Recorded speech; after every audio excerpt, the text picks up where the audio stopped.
ओम विश्वानि देव सवितर्दुरितानि परासुवो यद्भद्रं तन्न आसुवो।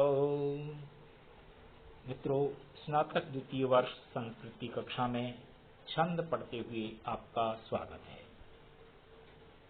बहुत सारे छंद अपन ने पढ़ लिए हैं और मैं ये सोचता हूँ कि आज के बाद के लिए अपने पास 3 छंद और रहेंगे और वो मंगलवार को समाप्त हो जाएंगे और छंदों की प्रक्रिया पूरी तरह से समाप्ति की तरफ होगी।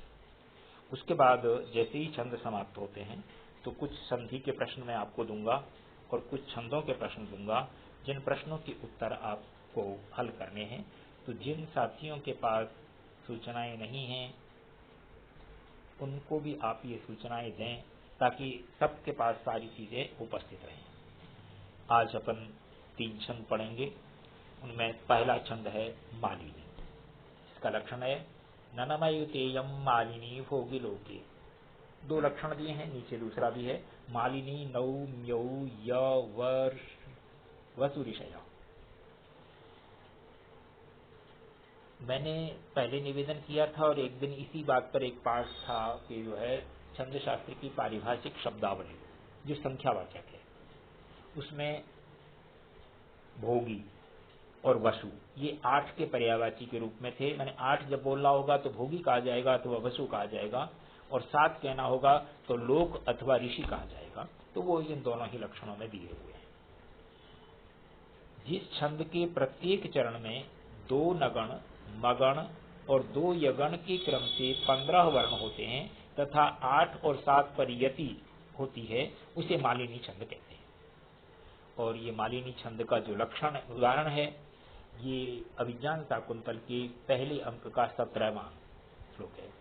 सरसिजमनुविद्धं शैवलेनापि रम्यं मलिनमपि हिमांशोर्लक्ष्मलक्ष्मीं तनोति यमधिकमनुज्ञा वल्कलेनापि तन्वी किमिव मधुराणां मंडनं न कृतीनाम्।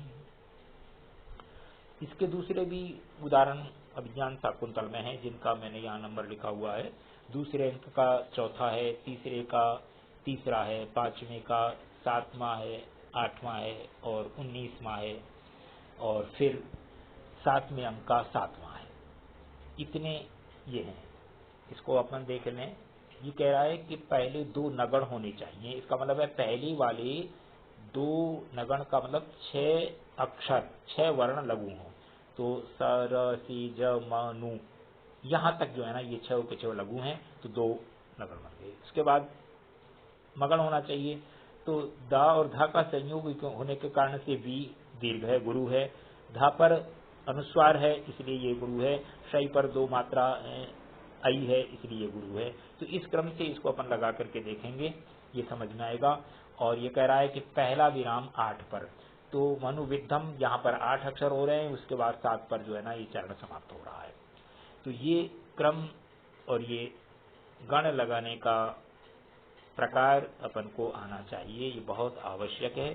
क्योंकि जब भी पूछा जा रहा है तो यही कि इस श्लोक पर गण यति आदि लगा करके बताएं कि ये किस छंद का उदाहरण है और उस छंद का लक्षण लिखें। इस तरह के प्रश्न आते हैं। तो ये मालिनी छंद है और मालिनी का एक उदाहरण मैंने लिखा है, बाकी के अंक लिख दिए हैं। इसके बाद दूसरा छंद है जिसको अपन पढ़ रहे हैं, यह है मंदाक्रांता। मंदाक्रांता के भी 2 लक्षण मैंने दिए हैं।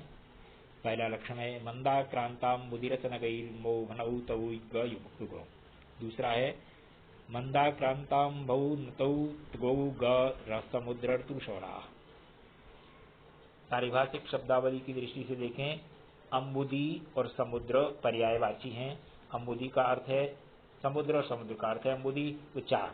फिर है रस, रस होते हैं 6। और नग अथवा स्वर, नग माने पहाड़, तो 7 पहाड़ प्रसिद्ध है। स्वर 7 स्वर सारे गामा पादानी सा ये 7 स्वर प्रसिद्ध हैं। तो ये यति के लिए इसने संख्यावाची शब्दों के पारिभाषिक शब्द दिए हैं। अब इसका लक्षण देख लेते हैं। जिस छंद के प्रत्येक चरण में मगण, भगण, नगण, 2 तगण और 2 गुरु वर्ण के क्रम से 17 वर्ण होते हैं तथा 4, 6 और 7 पर यति होती है उसे मंदाक्रांता छंद कहते हैं। मंदाक्रांता का उदाहरण अभिज्ञान शाकुंतल के पहले अंक का ये 29वां श्लोक है। तीव्राघात प्रतिहत तरु स्कंध लग्नैकदंत पादाकृष्टव्रतिवलया संग संजात पाशः मूर्तो विघ्न तपसैव नो भिन्न सारंगयूथ धर्मारण्यम प्रविशति गज चंदनालोकभीतः। ये दुष्यंत जिस समय पर हिरण के पीछे दौड़ रहा है उस समय का वर्णन है कि कोई हाथी उस रथ को देख करके भयभीत होकर के और जो है ना चला है, तो कुछ बेलें और ये उसके पैरों में लपट गई हैं और उससे उस सब का वर्णन इसमें है। ये कह रहा है कि पहला इसका जो है ना मगन होना चाहिए और दूसरा भगन होना चाहिए। तो पहला मगन का मतलब हुआ पहले तीनों अक्षर गुरु, तो ती में ई की मात्रा दीर्घ है, वा पर भी दीर्घ है, घा पर भी दीर्घ है, और फिर भगन में धा का पहला होता है तो ता आगे पा और रा का संयोग होने के कारण से ता गुरु माना जा रहा है, इसलिए भगन का पहला। तो ये इस क्रम से अपन इसको लगा करके देखेंगे, ये समझ में आएगा। फिर ये कहता है कि इस पर जो विराम है पहला 4 पर, फिर 6 पर और फिर 7 पर, 4 और 6 10 और 7 17। तो तीव्राघात यहाँ पर पहला विराम हुआ है, प्रतिहत तरु स्कंध ये 6 पर यहाँ दूसरा हुआ है, फिर अभी अंत में चरण पूरा हो रहा है। इस क्रम से अपन इसको समझ रहे हैं, देख रहे हैं। इसके दूसरे उदाहरण जो विज्ञान शाकुंतल में प्राप्त होते हैं, दूसरे का 14 और 15वां छंद श्लोक ये मंदाक्रांता छंद का है। तीसरा छंद है शिखरणी। ये मैंने जिस क्रम से छंद एक दिन में 3-3 4-4 पढ़े हैं उसमें एक बात आप अच्छी तरह से समझ लें। एक दिन में पढ़े जाने वाले जो 3 छंद हैं उन 3 में से कोई भी एक परीक्षा में आने वाला है। मैं जिस क्रम से पढ़ रहा हूं वो एक वर्ण एक प्रकार के हैं, उस एक प्रकार में से एक छंद प्रायः परीक्षा में आता ही है। तो ये भी मंदाक्रांता, शिखरणी, मालिनी, इन तीनों में से भी कोई एक आने वाला है। ये हमेशा के लिए है, मतलब हर दिन के लिए मैं ये बात कर रहा हूँ कि प्रायः आप पिछले वर्ष के पेपर उठा करके देखेंगे तो आपको लगेगा कि हाँ ये क्रम बड़ा विचित्र सा है कि ये 2 3 आज 4 पढ़े हैं, इनमें से एक आया है, फिर ये 3 4 आज पढ़े हैं, इनमें से एक आया है। तो अब अपन शिखरणी को पढ़ रहे हैं। शिखरणी का लक्षण है रसई रुद्रई छिन्ना यमन सबला गह शिखरिणी। दूसरा लक्षण शिखरिणी यमौन सौभलौ ऋतुरुद्रा। ये इसमें 2 शब्द देखें, रुद्र और रस, और नीचे वाले में दिया है ऋतु और रुद्र। रस भी 6 होते हैं, ऋतु भी 6 होती है। रुद्र रुद्र तो है ही, रुद्र एकादश 11 को कहते हैं। ये पारिभाषिक शब्दावली भी है। जब 6 बोलना था तो रस अथवा ऋतु बोला है, 11 बोलना है तो रुद्र बोलना है। जिस छंद के प्रत्येक चरण में यगण मगण नगण सगण भगण और एक लघु और एक गुरु वर्ण के क्रम से 17 वर्ण होते हैं तथा 6 और 11 पर यति होती है, उसे शिखरणी छंद कहते हैं। इसका उदाहरण है ये पहले अंक का 9वां श्लोक है। यदा लोके सूक्ष्मं व्रजति सहसा तद्विपुलता यदर्देवेच्छिन्नं भवति कृतसन्धानमिव प्रकृत्या यद्वक्रं तदपि समरेखं नयनयोर्न मे दूरे किंचित् क्षणमपि न पार्श्वे रथ जवा।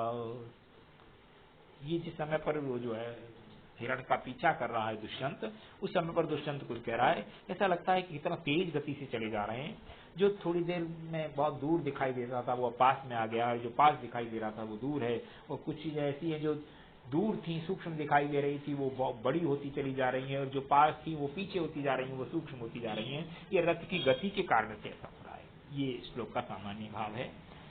अपन को समझना देखना इसमें यह है कि शिखरणी छंद है तो शिखरणी का ये कह रहा है कि पहला होना चाहिए यगण। यगण में पहला अक्षर जो है ना लघु होता है, बाद वाले 2 गुरु। तो या लघु है, दा और ला लो जो है गुरु है। उसके बाद मगण है तो का सु और माँ ये तीनों के गुरु वर्ण है, तो मगण हो गया। इस क्रम से अपन इसको लगा करके देखेंगे। और पहले 6 पर, तो पहला 6 का मतलब हुआ सूक्ष्मम, यहाँ तक 6 हो गए, पहला विराम यहाँ है, उसके बाद 11 पर है तो अंतिम चरण पूरा हो रहा है। ये इस क्रम से अपन इसको देखते हैं, समझते हैं।